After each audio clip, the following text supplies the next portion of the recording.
All right. Yeah, I'm good to go, guys. Okay, go ahead. Perfect. So, I mean, can you kind of just briefly start out and explain how you got involved in the online business and entrepreneur world?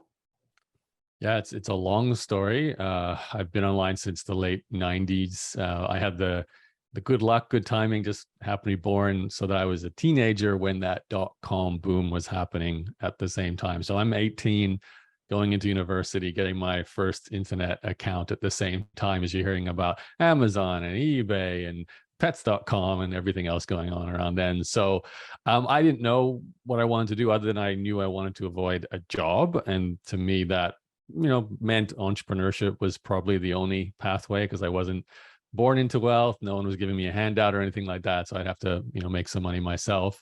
To be honest, though, I didn't really see the internet as a vehicle, and it kind of fell into it just because I went to university. They gave me a free internet account and fell in love with it. It was back then, it was forums and bulletin boards and news groups, just reading about stuff. Started a little website about a card game I used to play called Magic the Gathering, which I don't know if you guys are familiar with it, but Yeah. during my high school years, there was quite a lot of playing Magic, and I played a bit of tournaments and stuff as well. I was born and raised in Australia, just to clarify too. So all of this is happening in Australia. And I built a website on the game and had a little e-commerce store. People wrote in reviews of, decks they played for tournaments and things like that. And never got rich off that, but it was a great learning experience and an intro into internet marketing. I might have made $500 a month. Very low profit margins on Magic the Gathering cards back then. So it wasn't a big business, but that led me to, my second company. It was an essay editing business, which I started while I was in university. That was more about building a team, hiring contractors to deliver a service, kind of like the agency model that most people know about today. Became my full-time income after graduating. And traveled a bit with it. It was a good business, not again millions of dollars, but full-time income. First time I made six figures from a company. Eventually did sell it, but while I was running it, I got introduced to the world of blogging and what we're doing now, podcasting, in sort of the mid 2000s. So to cut a long story short, I then spent the next decade. In fact, I'm still really doing it almost 15 years later, blogging, podcasting. I built the teaching business around that, sold some courses, do some coaching, things like that. And in the last few years, I've had my current company, Inbox, done. So that kind of summarizes 20 years. There's a lot of in-between things that, didn't work out, and some did work out, investing and buying websites and some stuff in Ukraine. But that's kind of like the overview of how I got into it. Yeah. Have you always had that entrepreneurial mindset, or where did that come from? Seems like you kind of started with that and ran with it. Yeah, I don't know. Like, how people say there's two motivations. There's the avoidance, who want to avoid something, and then there's the attractors, the people who want to create something in their life. I was definitely the avoidant when I started out. I did not want a 9-to-5 job. I did not want a boss. I did not want an alarm clock. That was a really big one. I hated having to get up an alarm clock. So I need to find a way to make those things a reality. And it was hard. Like, I had some part-time jobs. Websites were making a little bit of money to start with, but not enough to really live off. So I don't know if entrepreneurship was innate, like I was born with it. I mean, there was a few examples. My mom was kind of doing her own thing here and there, but also never getting a huge success. So it wasn't like I want to do what she's doing. I want to kind of do better than that, but I wasn't sure how. I did start reading some books, which probably is the greatest influence. Richard Branson with Losing My Virginity back then is his first sort of bio book. A lot of your traditional, Think and Grow Rich, the E-Myth. I really seem to gravitate to these stories of either how to build a business or an entrepreneur sharing their story. And then, of course, like, I read the book about how eBay was started, and then I read a book about like how Google was started, and then a whole bunch of other companies, from Hershey's chocolates to Starbucks coffee. I was just always interested in hearing how people got success with companies, probably because I just wanted to be independently wealthy, to be absolutely honest. That was just the pathway to wealth. So yeah. So one of the things that while we were doing research, we found that you specialize in teaching people to delegate and build systems. Can you talk about a time where maybe you were the roadblock in your own business and how you then started to delegate from there? Yeah, it's a big topic. I think I've been the roadblock on some shape or form for every single business I've had, even to a little degree now with my current business, but I've obviously gotten a lot better at it. The best example that got me started was really that essay editing company I mentioned earlier in my career. It was before we had the 4-hour work week in Tim Ferriss, that was the kind of business I was building, but it was before that was like a thing to do. I wanted freedom. I wanted the ability to travel. I wanted to make enough money to thrive, ideally. And I needed a business model that would allow that. I learned from the card game business that profit margins are low. I spent every day going to the post office. I wasn't going to make much money from that. So I did eventually sell that little card game website, not for much, but a little bit. With the essay editing company, I was like, I need to build something that can scale and can have a team and isn't about me and had a better profit margin. So I started out with this basic service of, well, actually it changed. It was language translation services, and then it was editing everything, businesses, schools. I narrowed it down to academic editing, particularly for students who had English as a second language. They really needed that help. So I niched down, learned about, narrowing in a niche. That's when things started to do better. So I started to have this clear target audience, started to get more repeat customers. I always from day one hired a contractor and then 2 and then 3 to be the editor. So already I was like, okay, let's not build a business on me or my skill set or something that's that I cannot delegate. In this case, I could delegate from day one. So that part was good. However, I found myself being the roadblock because I was the one who would like get the email saying, hey, can you get this job back to me? And then had to check with the editor and say, hey guys, can you get this back in time? They'd say yes or no. And I was sort of stuck to my inbox because I'd have to like wait for clients to get back to me, wait for editors to get back to me, collect money, confirm the money came in, went back to the editor, say you can start the job. And I was trying to get more efficient, like having the editors send documents straight back to clients, but there was so much coming in and out of the inbox all the time. And as you can imagine, with university students, they're often not the most good with time, and they do. You guys might have done this too. You write your papers last minute, so we get some emails saying, "I need to hand this paper in 12 hours. Can you get it edited and back to us in that time frame?" And the beauty of our business was we charged double for faster turnaround time. So there was a much bigger profit to be made for those students who were kind of last minute with their papers. But the challenge was I had to make sure, like if I missed that email, if I went to bed, didn't see that email till the next morning, I missed the job completely. So I had to be constantly 24/7 or as close to it, monitoring that inbox. So I went for a trip once down to Sydney for an event, and I spent the entire time just checking the inbox, not really having a great sort of traveling experience. And I came back from that and said, I have to really do the final step and delegate the actual inbox, the customer service, the daily email role, the project management, coordinating with the editors and so forth. And it's weird because I hadn't thought about handing over email before as something you can delegate, but this business was perfect because I could train someone. Here's how you do the things that keep this business going. You work with the editors, you work with the clients. This is how we sell the service, and away you go. So it was an experiment. I had a friend who was about to have her first baby. I said, listen, I don't know if this is going to work. She was very keen for like a stay-at-home sort of mom job from the internet. This is, just the early days of when that was kind of becoming a thing, like a side hustle online. And we went about a month going back and forth, just teaching her how to do it. And I remember after about a month waking up on a Monday and I'd turn on my computer. There was no emails in the inbox.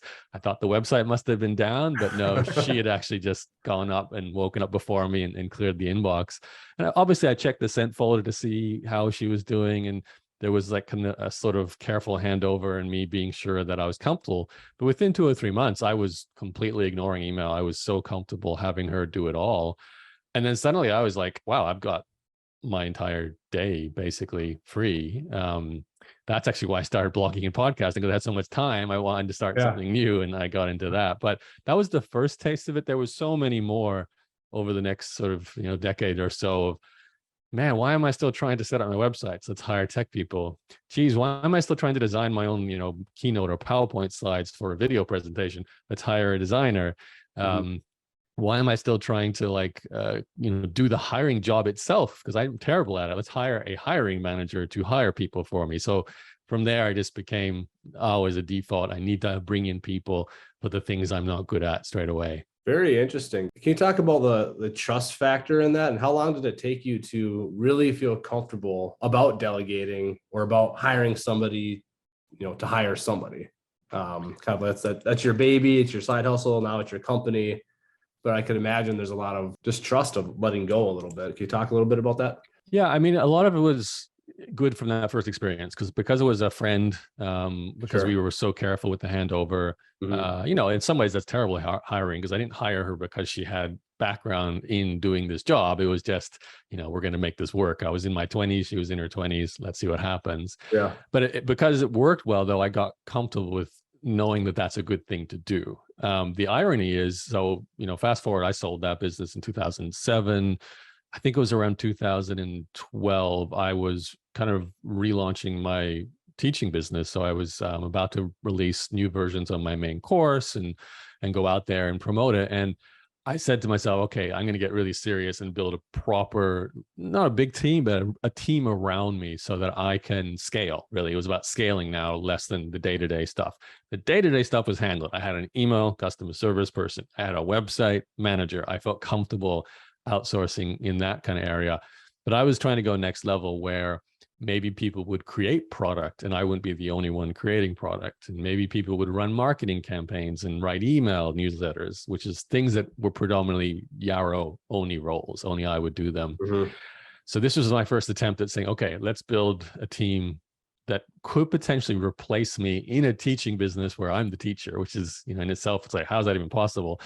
So I went and did what was really common back then, probably still is reasonably common now. And I kind of focused on the Philippines as a place. I kept hearing about people getting amazing virtual assistants there, great English, talented, friendly, eager to work. People had been building entire businesses just with a team of Filipinos. Several of my friends, in fact, were doing that.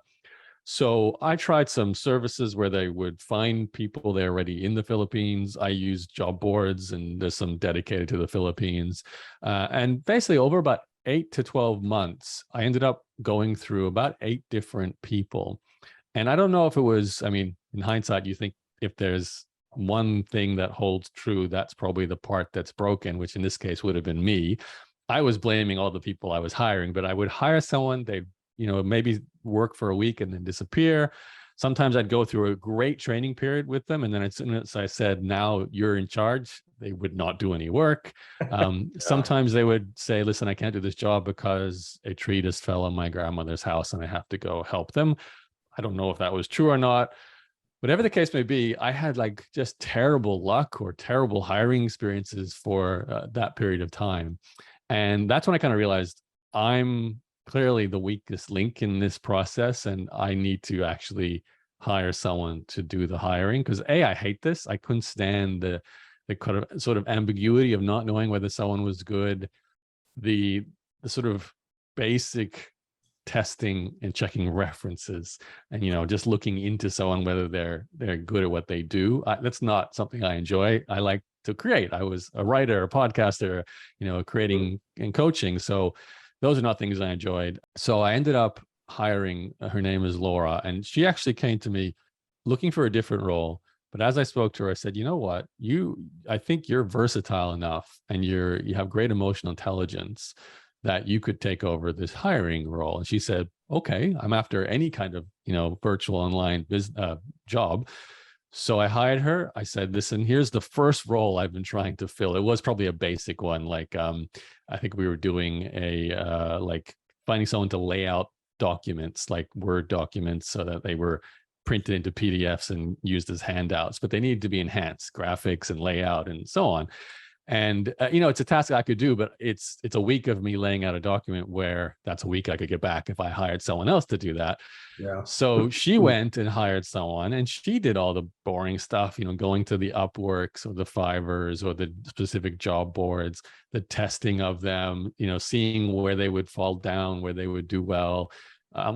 She had the emotional intelligence to know the nuance of whether they'd be reliable, checking references, which, to be frank, I rarely did before that.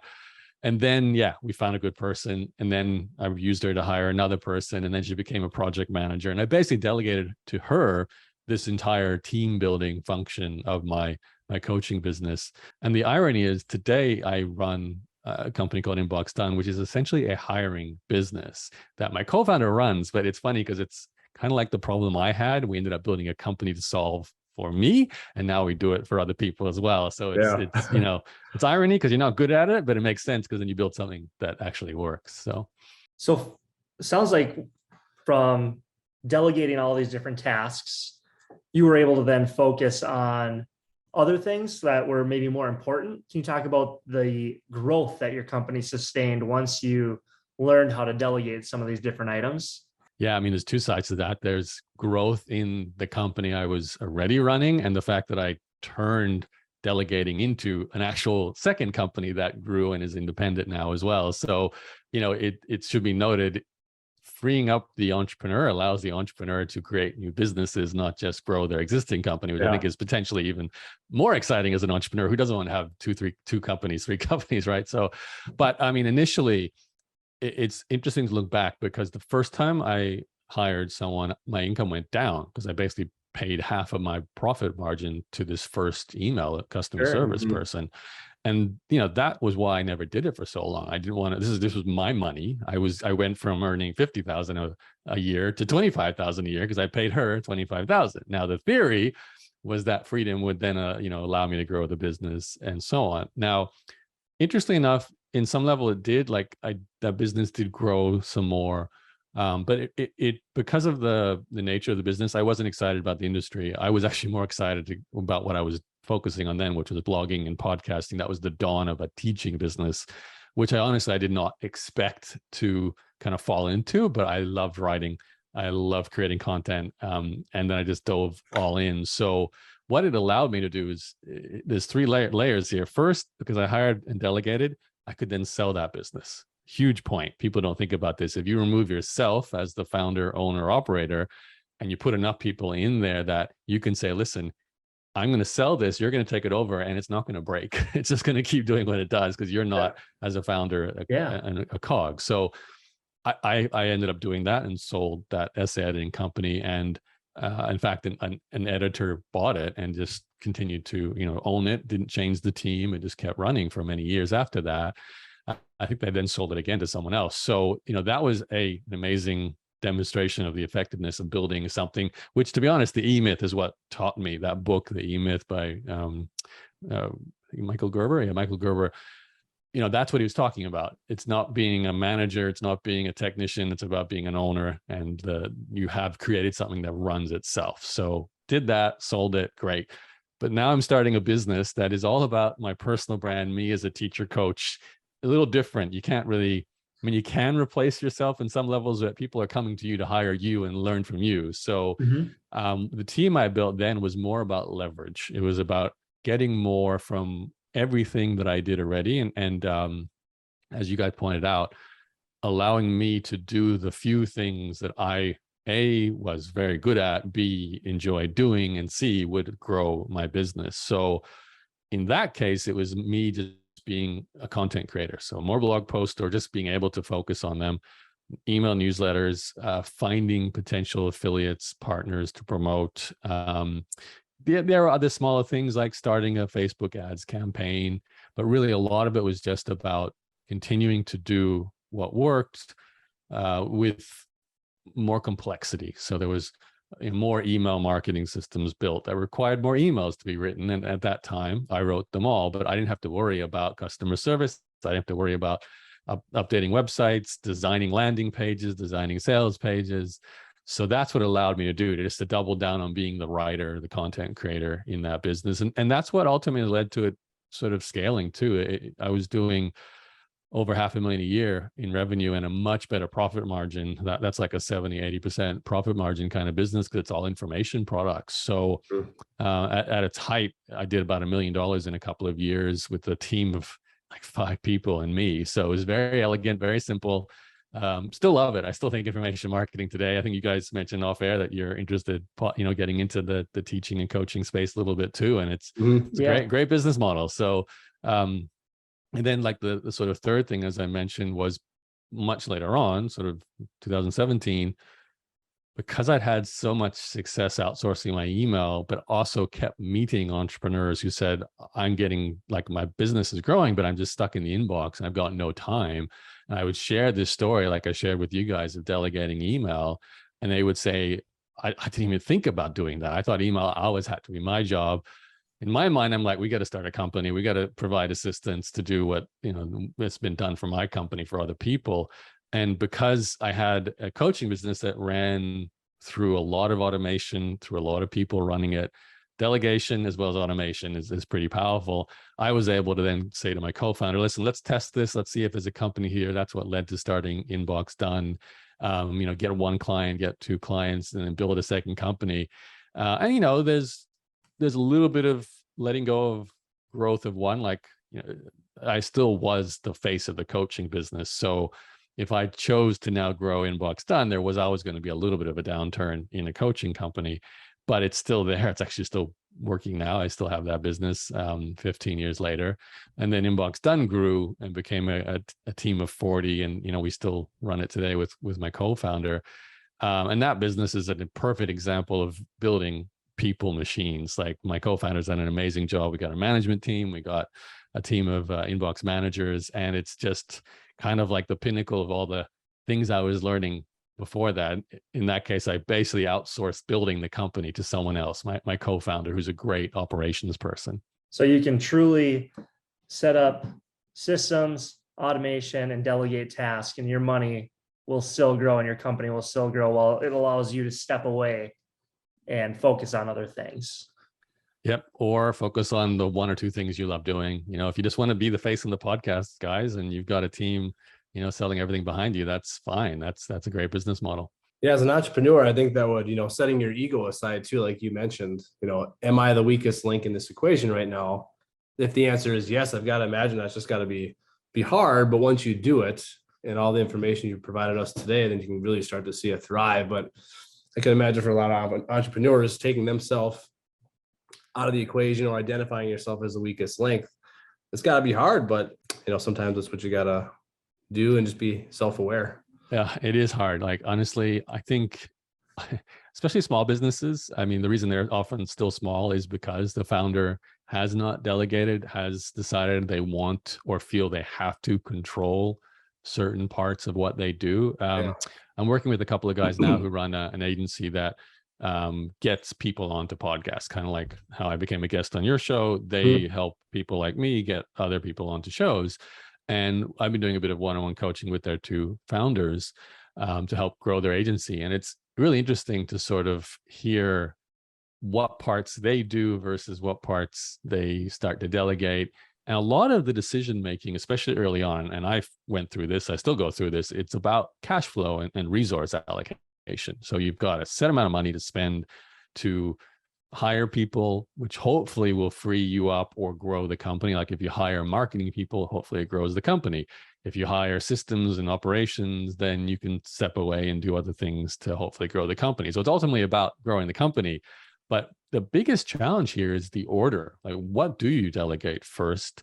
What's working and what's not working? And should you spend money to sort of double down on what's working or fix what's not working? And, these are subtle decisions. There's no black and white answer for every company. You kind of have to look at the holistic approach and then see, okay, let's try this first and delegate that and see if it works. And sometimes it just doesn't. It might feel better, but you don't get any growth. Or what's your goal too? Is it like, do you really love working 12-hour days, but you want to get more from that? Or would you rather be making the same amount of money you make now, but only work 2 hours to make it? So cut down 10 hours, two very different goals there: freedom, more money.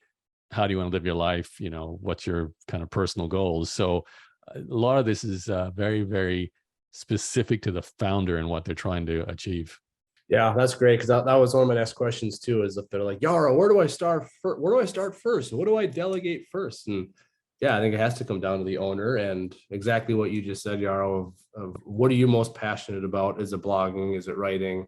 Is it the face of a podcast? If so, put your resources there, but then delegate in the other areas. Yeah, I mean, I can attempt to give you a ballpark answer to the question of what to delegate first. Like I said, there's no one size fits all here, but from all my own companies and the people I've worked with as coaching clients, and they've been either running agencies or running teaching businesses. A lot of it comes down to finding a marketing method that works and scaling that, and then what is it you're selling, and building support systems so that that process, delivering the service or creating the course and delivering the course and the onboarding process and all of that, runs smoothly. But if you go back to the very start, there's often a couple of things that will really stop people early on. One is trying to be the tech person. I went through this. I probably spent 7 years of my life where I wasted time because I built a website. Even today, with so many easier to use website building tools, the Squarespaces, the Wix, the Webflows, all these kind of tools. If you're not a technical person, you shouldn't be doing that. If you're not a designer, you shouldn't be doing that. I mean, I chose one thing. I can write copy, but I give the words to the designers and the developers. And then I might say, move that here, push that there, but they do that. Yeah. And that's super critical. That's the first thing I think anyone should outsource if you're not a technical person. And the second thing is actually email and support, especially as you do start to get some traction. It's maybe not day one because you just don't have many emails coming in and you don't have any customers to service. But at the point where you notice you're starting to drive your business by reacting to what hits the inbox, rather than proactively having, say, a to-do list that are the most important things, then you know that the inbox has become too much of a dominant force in your decision-making. That's when you should start hiring customer support, email management people. I say that a little bit selfishly, running a company that provides assistance for that, but because it does allow you to step away from what is often the biggest time suck for entrepreneurs. And outside of those two things, so customer support, email, and tech, I think everything else should be about out-tasking initially. So this is when I'm saying very early days. What I mean by out-tasking, you're not necessarily hiring a full-time contractor or employee. You're just saying, oh, well, I'm creating a new course and I need a sales page for that. I'm not good at copywriting, or I'm not good at layout, or both. Let's find a contractor to do the one project, not necessarily work with them on a recurring. Maybe you will, maybe they're great and you want to keep them on. But to start with, they're going to build my sales page. They're going to write my copy, probably 2 people there. And then I can worry about the course itself and the marketing campaign for it, not the building of what is often a very long page or a video, a very detailed video. Even with a video, you can stand in front of a camera and talk, but it's good to have someone do the editing, put all the overlays, the text, the transitions and everything to make it a better sales video. So out-task, I did that today. If I create a course, I have a slide designer. I speak out audio. They put the visuals to that. And I'm not going to spend all this time designing slides and editing a video. And you can apply it to anything, bookkeeping, anything to do with social media management, software development, even like I did, hiring to hire. All this stuff can be out-tasked. And then if you want, bring them on a more recurring basis. Awesome. I think I only have one more question. I know we're short on time here. What would you say is your superpower? What's made you so successful?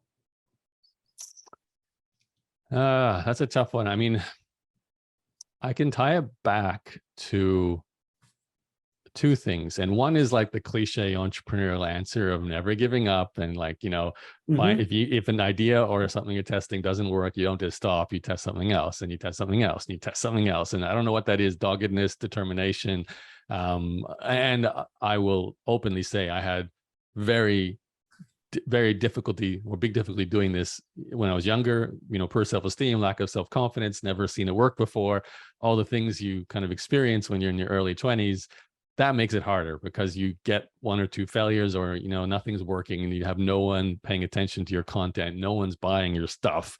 It's very difficult to sort of keep going. It gets easier when you start to get some success because you go, oh yeah, eventually it does work if I keep doing it. I wouldn't call that a superpower though. I think that's just called entrepreneurship, to be absolutely honest. Like we all have to kind of figure that out and do that. I think my superpower has actually been content creation. And ironically, not ironically, but surprisingly, I did not enter business to see myself as a content creator, certainly not like a writer or anything like that. Yeah. I write less today, but even what we're doing now, content creation, YouTube, Instagram. It's all content creation. And making the decision all the way back in 2004 to start a blog.